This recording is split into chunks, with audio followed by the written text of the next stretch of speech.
트럼프 대통령이 최초로 이제 관세 협상 타결 소식을 SNS에 올릴 때만 해도 2주 안에 한미 정상회담 열릴 것이라고 예고를 했었습니다. 이제 조율을 위해서 조현 외교부 장관이 방미를 했었고 루비오를 만났는데 들어오면서 한 얘기는 이달 내에 열릴 것이다. 다소 조금 멀어진 게 아닌가 이런 관측도 나옵니다. 예, 그렇지만 뭐 이달 안에는 된다고 하기 때문에 8월을 넘기지는 않을 것 같습니다. 실제 우리의 입장에서도 사실 2주 내에 하기는 좀 일정이 빠듯한 측면이 분명히 있습니다. 이번 주 한 주 내내 이재명 대통령이 지금 휴가를 지금 예정돼 있는 것이고요. 그리고 또 한편으로는 다음 주 같은 경우는 또 이 우리나라에서 가장 큰 국경일 중에 하나인 강복절이 그것도 예. 제80주년 강복절 기념일입니다. 그리고 그날 또 당일날 마침 이재명 대통령이 국민 임명식까지 하도록 돼 있지 않습니까? 사실 80주년 강복절이라는 의미가 결코 작지 않기 때문에 대통령 입장에서는 그 메시지도 상당히 고민을 할 필요가 있고요. 그리고 또 하나는 많은 사람들이 관측하기로는 이 지금 그 국가적인 아주 경사스러운 날이기 때문에 대규모 특별 사면이 있을 가능성이 높다. 그렇다고 하면 대통령 입장에서는 그 규모나 대상을 어떻게 할 것인가 그 부분도 고민할 필요가 있기 때문에 다음 주도 쉽지 않을 것 같고 그리고 그 다음 주로 넘어갈 경우에는 연례 한미 합동 군사 훈련이 예정돼 있습니다. 그런 측면이 있기 때문에 새 정부가 출범하고 나서 첫 번째 하는 한미 합동 군사 훈련이기 때문에 이것도 대통령이 지켜봐야 될 필요가 있기 때문에 결국 그래서 8월 하순으로 넘어가는 것이 아닐까라는 생각이 듭니다. 예. 트럼프 대통령이 그 SNS 통한 메시지 이후에 그 한국에 대한 생각을 좀 엿볼 수 있는 기회가 있었는데 기자들이 이제 궁금했나 봅니다. 한미 정상회담 언제 할 거예요? 그랬더니 시기를 말한 게 아니라 한국과 관계가 좋습니다라고 답을 했습니다.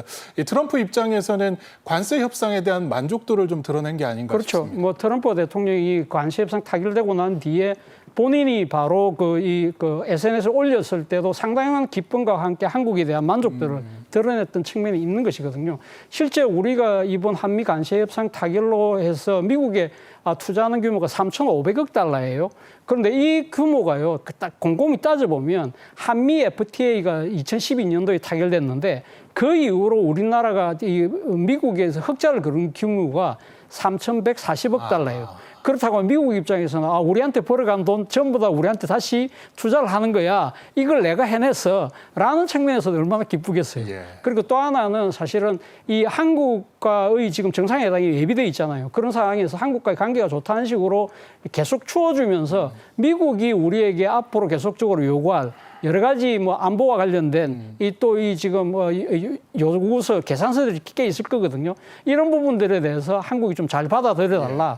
그런 뜻도 포함되어 있는 것 같습니다. 예, 이제는 의제를 좀 살펴볼 때인 것 같습니다. 한미 간에는 이제 전통적인 의제가 분명히 있습니다. 한미 동맹이라든지 북핵 문제 또 전반적인 북한 문제가 될 것 같은데 최근에는 이제 동맹 현대화라는 용어가 많이 쓰이고 있고 대표적으로 방위비라든가 주한미군의 역할 등도 맞습니다. 좀 주요 의제가 될 것 같습니다. 예, 아무래도 지금 한미 그러니까 이게 통상과 관련된 관세 협상은 마무리가 됐습니다만 앞서 제가 이야기했던 3,500억 달러에 대한 구체적인 어떤 투자 대상이라든지 그리고 이 규모를 규모보다 중요한 것이 또 언제 투자를 할 것이냐 이런 디테일한 부분들도 아마 한미 정상회담의 주요 의제가 될 것 같고요. 말씀하신 것처럼 지금 방위비와 관련된 부분도 미국에서 계속적으로 이야기하고 있는 것인데 트럼프 대통령이 사실 그 후보 시절에 주한미군 방위비 분담금 규모로 100억 달러를 이야기한 적이 있습니다. 그러면서 한국을 ATM 기계 그러니까 현금 지급기처럼 이렇게 묘사한 적이 있기 때문에 지금 우리나라가 연간 한 10억 달러 정도 내고 있거든요. 그렇다고 한다면 거의 10배 가까이가 늘어나는 부분이기 때문에 이 부분과 관련된 사전 조율 이런 부분들도 필요할 것 같고 말씀하신 것처럼 주한미군의 역할과 관련해서 이번 한미 정상회담 때 미국이 주한미군의 역할 변경을 이야기했고 여기에 대해서 우리도 용인하는 듯한 자세를 보였어요. 지금 주한미군은 지금 북한의 도발에 대한 억제만 지금 담당하고 있지만 더 나아가서는 미국의 입장에서는 향후에 있을지도 모르는 대만 소위 말하는 양안 사태와 관련돼서 주한미군을 전략적으로 유연성 있게 활용하는 부분에 있어서 한국 정부의 일종의 용인을 이야기했는데 그 부분도 논의될 가능성이 큰 것으로 보입니다. 예.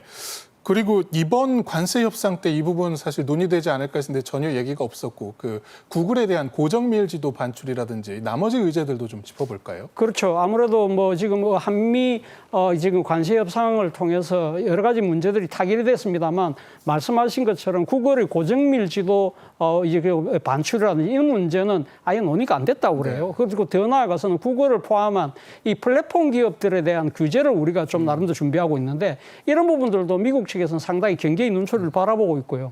그리고 지금 농산물 개방과 관련해서 지금 과일류, 사과 같은 과일류에 대한 검역에 대한 여러 가지 까다로운 조건들 이런 부분들도 미국이 불만이 많이 갖고 있기 때문에 이런 부분들도 이야기할 공산이 크고 또 하나 지금 많은 분들이 지금 좀 의구심을 갖고 있는 부분이 우리 정부는 지금 쌀하고 쇠고기에는 추가 개방이 없다고 하지만 사실 뭐 지금 그 논의가 아예 안 됐다고 이야기를 하지만 또 트럼프라는 이 정치인의 그 아주 또 이 성정상 또 이 캐릭터상 또 이 부분을 이야기할 가능성이 있기 때문에 이재명 대통령 입장에서는 이 모든 가능성을 철저하게 계산을 해서 대비를 하고 계시지 않을까라는 생각이 듭니다. 예. 다시 관세 협상 이야기로 좀 돌아가 보겠습니다. 이번 관세 협상에서 미국의 마음을 움직였던 것 바로 우리의 조선업 협력 프로젝트 이 마스가 프로젝트였습니다. 예. 우리 협상팀이 이 마스가 모자까지 준비를 했더라고요. 요번에 우리의 그 경쟁국이 이제 일본이잖아요. 일본의 협상보다 우리나라의 협상 결과가 비교적 선방했다고 할 수가 있거든요. 근데 놀라운 것이 일본은 미국에 대해서 강력한 카드가 있었는데 미국 국채를 일본이 많이 쥐고 있기 때문에 강력한 협상 카드가 있었는데 우리나라는 그 정도의 카드가 없었거든요. 근데 어떻게 미국을 설득해서 일본보다도 더 괜찮은 이 협상 결과를 만들어냈는가. 그 놀라운 지점인데 바로 그게 마스가라는 걸 통해서 미국을 설득했다고 합니다. 그러니까 마스가가 메이크 아메리칸 쉽빌딩 여기 뭐 해가지고 트럼프 대통령 측의 구호가 마가니까 그 마가를 그대로 차용해서 중간에 S자만 하나 더 집어넣은 거죠. 그래서 미국의 배를 건져야 하는 능력을 우리 한국이 위대하게 다시 만들어드리겠습니다. 막 이렇게 얘기하면서 이제 설득을 했다고 하는데 김영범 대통령실 정책실장이 이러한 그 설득을 하기 위해서 우리가 혼신의 노력을 다했다라고 하면서 미국한테 강렬한 이미지를 심어주기 위해서 지금 화면에 나오는 것 같은 저 빨간 모자, 마스가 모자까지 만들어서 저희 미국의 인공지능 서비스를 통해서 뭐 디자인했다고 하는데 또 저런 걸 급히 만들어서 미국의 이 협상 담당자들한테 강렬한 인상을 심어줬다고 합니다. 예. 저 디자인이 사실 평소에 트럼프 대통령이 이제 마가 모자를 즐겨 쓰는데 그것과 매우 유사하고 거기에 이제 태극기와 쉽빌딩이라는 단어가 추가된 정도로 보입니다. 네, 그러니까 우리 저 공무원 그 관계자분들이 정말 고생을 많이 한 것 같습니다.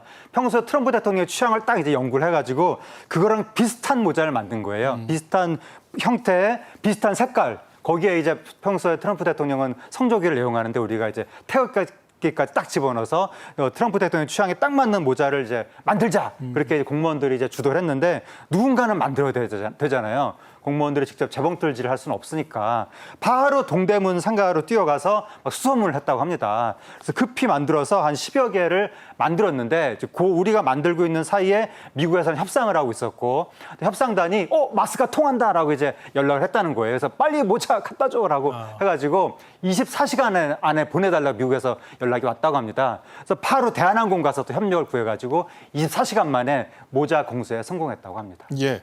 바람이 있다면 혹시나 이제 한미 정상회담이 열릴 때 트럼프 대통령이 이 모자를 좀 쓰고 나오기를 바라는 마음이 저는 개인적으로 있습니다. 자, 방위비 협상에 앞서 이제 주요 의제가 될 가능성이 있다고 말씀을 드렸는데 이 협상에서도 마스가 프로젝트가 주요한 역할을 할 수 있다고요. 맞습니다. 지금 아까 주한미군 방위비 분담금만 이야기를 했습니다만 미국이 나토를 비롯한 대한민국까지 포함해서 요구하고 있는 것이 국방비의 증액입니다. 그러니까 미국이 그동안 안보를 책임지던 것을 갖다가 이제는 그러니까 해당국 스스로가 책임을 져라는 것이죠.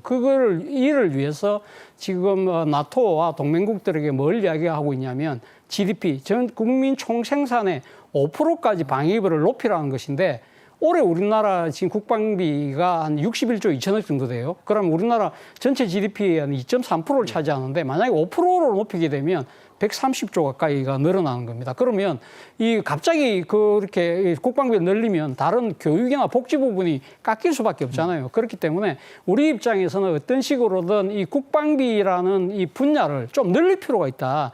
그 중에 하나 활용하는 것이 이번에 미국이 약속했던 이 조선펀드입니다. 그러니까 3,500억 달러 중에 미국의 조선업 그러니까 부활을 위한 것이 1,500억 달러인데 그게 우리 돈으로 한 210조가 돼요. 예. 그렇다고 한다면 이 미국의 조선소를 만들고 조선 인력을 이렇게 양성을 하고 그리고 조선 기자재를 이렇게 이 공급망을 재편하는 이런 부분들을 국방비로 포장을 해서 그 계산법에 넣으면 아무래도 우리 그러니까 이 방위비 그러니까 이 국방비를 정해가는 부분에 있어서 다른 쪽에서 갖고 와야 될 부분을 나름대로 돌릴 수 있기 때문에 이 마스가 프로그램이 우리가 미국을 만족시키는데 여러모로 효율적으로 사용될 수 있는 대목이 된다는 것이죠.